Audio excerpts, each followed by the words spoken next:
KPCC president K സുധാകരനും പ്രതിപക്ഷ നേതാവ് വി ഡി സതീശനും നയിക്കുന്ന ജനകീയ പ്രക്ഷോഭയാത്രയായ സമരാഗ്നി ജാഥയുടെ ഭാഗമായി പതാക ദിനം ആചരിച്ചു. മയ്യനാട് മണ്ഡലം കോൺഗ്രസ് കമ്മിറ്റിയുടെ നേതൃത്വത്തിലാണ് പതാക ദിനം ആചരിച്ചത്. KPCC general secretary advocate K Babyson പതാക ഉയർത്തി.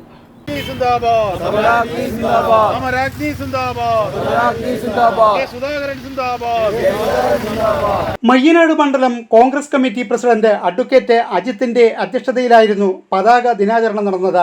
INTUC ദേശീയ നിർവാഹക സമിതി അംഗം ബി ശങ്കരനാരായണ പിള്ള, യൂത്ത് കോൺഗ്രസ് ജില്ലാ general secretary Vipin Vikram, youth Congress മണ്ഡലം പ്രസിഡന്റ് വിപിൻ ജോസ് തുടങ്ങിയവർ സംസാരിച്ചു. ഇന്ത്യയിൽ ജനാധിപത്യം മതേതരത്വം പുലർത്തുവാൻ ഒരു ഗവൺമെന്റ് കേന്ദ്രത്തിൽ ആവശ്യമാണ്. ഇന്ത്യയെ ഇന്ന് കാണുന്ന ഇന്ത്യയെ നാളെയും കാണണമെന്നുണ്ടെങ്കിൽ അതേ രൂപത്തിൽ കാണണം. ഈ 137 കോടി ജനങ്ങളും ഒരേ മനസ്സോട് ഒരു അമ്മയുടെ മക്കളായി ജീവിക്കുവാൻ ഇന്ത്യ ആഗ്രഹിക്കുന്നുണ്ടെങ്കിൽ ഇന്ത്യ മുന്നണി വിജയിച്ച് ഈ രാജ്യത്ത് അധികാരത്തിൽ വരേണ്ടതാണ്. അതിനുവേണ്ടി കോൺഗ്രസിൻ്റെയും ജനാധിപത്യ വിശ്വാസികളുടെയും മതേതര വിശ്വാസികളുടെയും ഒരു മുന്നേറ്റം, വലിയ മുന്നേറ്റം ഈ രാജ്യത്ത് ആവശ്യമാണ്. ആ മുന്നേറ്റത്തിന് തുടക്കം കുറിക്കുവാൻ വരുന്ന പാർലമെന്റ് തെരഞ്ഞെടുപ്പ് തുടക്കമാകട്ടെ എന്ന് ഞാൻ ഈ അവസരത്തിൽ ആശംസിക്കുകയാണ്.